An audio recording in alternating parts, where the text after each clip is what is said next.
From this moment on, you will now be known as Sharkbait. Sharkbait! Ooh-ha-ha! Welcome, brother Sharkbait. Sharkbait! Ooh-ha-ha! Enough with the Sharkbait. Sharkbait! Ooh! Well.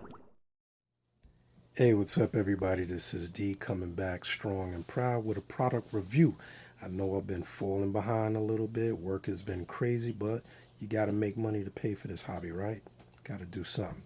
So today I'm bringing you a nice product review.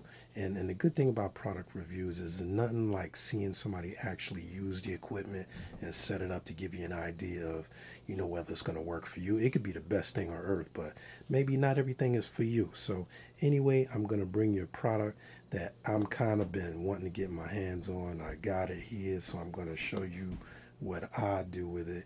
It's the Tunze Nano Auto Top Off. This is the Osmolator that everybody's heard so many great things about. I have another top off that I use for my main tank, but I've been hearing so many good things about the Tunze Osmolator. I said, yo, D, you know what? You got an opportunity to get one. I got a good deal, so I'm going to set it up on the Nano tank, and I'm going to bring you along for the ride. So, all right, let's go and get that product out the box. Come on, hang out for me for a while. All right, so here we got the Tunze Osmolator, the Nano version, the 3152. And let's take everything out of the box here. I already looked at it a little bit. So here we have the float sensor. One thing that I like about this one is the first generation of these things used to have just that sensor kind of exposed. But since everybody was complaining about snails getting on there and jamming it up, they have the protective covering, which is perfect for my little sump. And here's the control module. All right, these plug into the unit. All right, what else do we have in here? Okay, power supply, hose with clamp, which is awesome because you don't want to worry about these things coming off and falling in the tank or ending up outside of the tank. So you can clamp it this way, clamp it this way, however the heck you want to clamp it. Just rotate, so that's pretty cool. And I think it's really cool for Tunze to provide you with the actual hose, because you can tell just by feeling it. This is a really heavy grade hose. It's really durable. You ain't got to worry about it kinking or tearing as much as you would if somebody used like a cheap airline hose or something like that. And here's the pump. Pump's really cool. The funny thing about this pump is I have a sump pump in my basement for like water and stuff like sewer. This looks like the exact duplicate, but like 40 times smaller. So that's really cool. Here are the connection lines, which are going to connect to this here somehow. I'll go through the instructions, figure out how that works, but it's really heavy grade. And I've pretty much decided where I'm going to put it. I have a container that I'm going to use for my water reservoir, and this ought to fit in there nicely. One thing, I don't know if this really is a practical idea, but maybe the next generation, it'd be cool if they made some sort of a suction hose, because if you put it in a container, I feel like this probably has the tendency to move around and stuff, but that's just me thinking out loud. So here you go, pump, sensor, control arm, power supply. That's what you get in the box. What else am I missing? Instructions, of course. 2016, nobody really reads instructions, which is probably sad. So, all right, there's everything in the box. Let me get it set up. Okay, so now that we got everything out of the packaging and spread out and identified pump and sensors and the interface power supply, you're going to find this connection to the control itself. And you're going to find the pump has 2 raw wires. Now, the first thing you're going to do is you're going to look through this here manual. You're going to be like, wow, I haven't read the manual in like 50 years. What is this, 1985? Oh my God, yeah, I got to get the answer. I don't know. Well, guess what? I read the manual. Really didn't absorb it until I fiddled around with it, but these two, of course, connect these wires. So you'll see it has a little connection. You'll squeeze this. You'll take the connection of this wire, try to focus here. Let me see if I can focus. Okay. So you take the wire, one of them start with the blue, squeeze this, which kind of opens that inside, stick the wire away in, let go, boop, you got a connection. You're going to do the same thing with this other one. You're going to squeeze it close, up, which opens that little pinch, like a clothesline type of fitting, put it all the way in, let go, boop, boop, easy. But guess what? Nobody reads instructions in 2016. So if you're stuck on that point like I was for a minute, there is the answer. If anybody wants to chime in, maybe I'm butt crack backwards, leave your comments below. So here you have everything ready. You got the pump.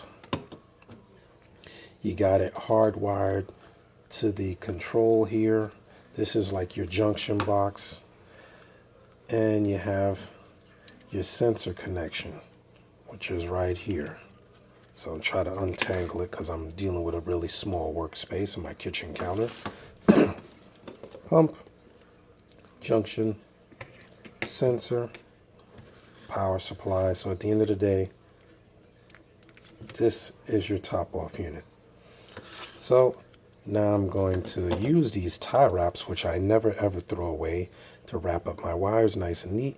And I'll rig it under the tank and I'll show you what it looks like hooked up on the tank, and we'll do a little connection of it. Okay, let's go. Okay, so now we're down here. I'm going to run these connections through my jar here. Let me shed a little light on it here. Now what I did is I pre-drilled the top of this jar, and if you look closely, I put black electrical tape over the space where I drilled it, so when you pull your cords through, you don't get any kind of abrasion or cuts. These jars you can get from any 5 and dime, a Deals, a dollar store, but it's very good. It's durable and it's glass. So I'll pass the feed line through here. I've already passed the pump's power connection through, and let me just measure out a little bit so that I can have enough in here for a little bit of slack when I pull the pump out. Okay, it looks like everything is here. Let me make sure I can screw it down, and we're all set. So now we're ready to make our connections, and we have plenty of line to move around if we need to move things or change in the future. So let's make our connection. All right, so now that we got our connections made, as I showed you earlier, I connected those 2 wires after running it through the top of the lid. Yes, I did it by mistake the first time. So I cut a hole in the back of the cabinet where the tank is so that I can run all the cables behind the tank. I like clean wires and wire management. So here you see them running into the tank, once again with a little bit of slack. So I have my float valve in place with a little bit of room to move it around if I need to, and I already have my water line marked off, as you can see right there.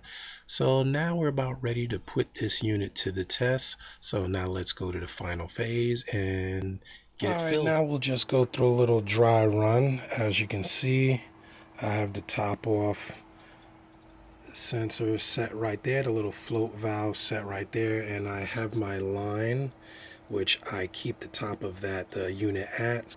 So I'll know that my water will never go below this point here, and if it does, the top off reservoirs right there will automatically fill up my little overflow chamber. That's a better shot now that it's focused.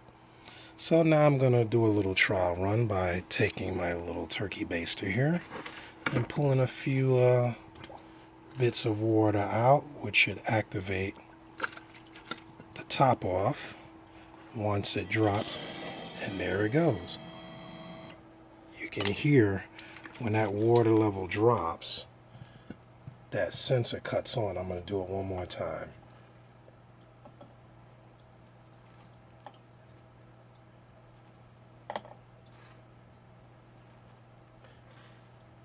Let me take some water out.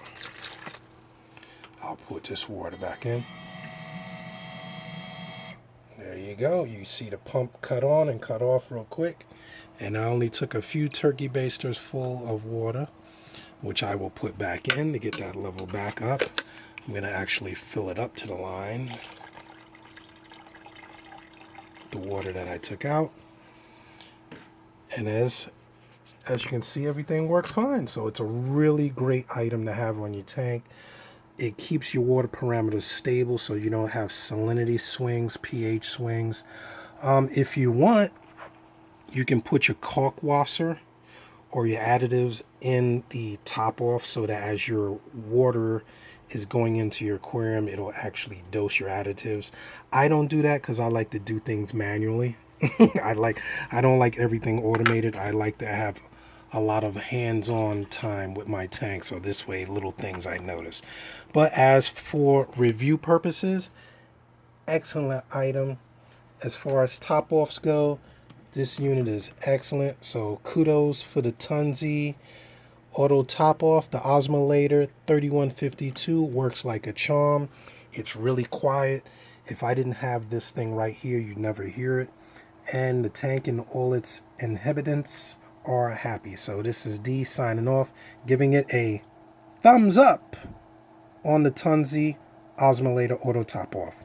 Thank you for watching. Join us on Facebook and check out DFB Aquatics on Instagram. So until next time, this is D signing off. See ya!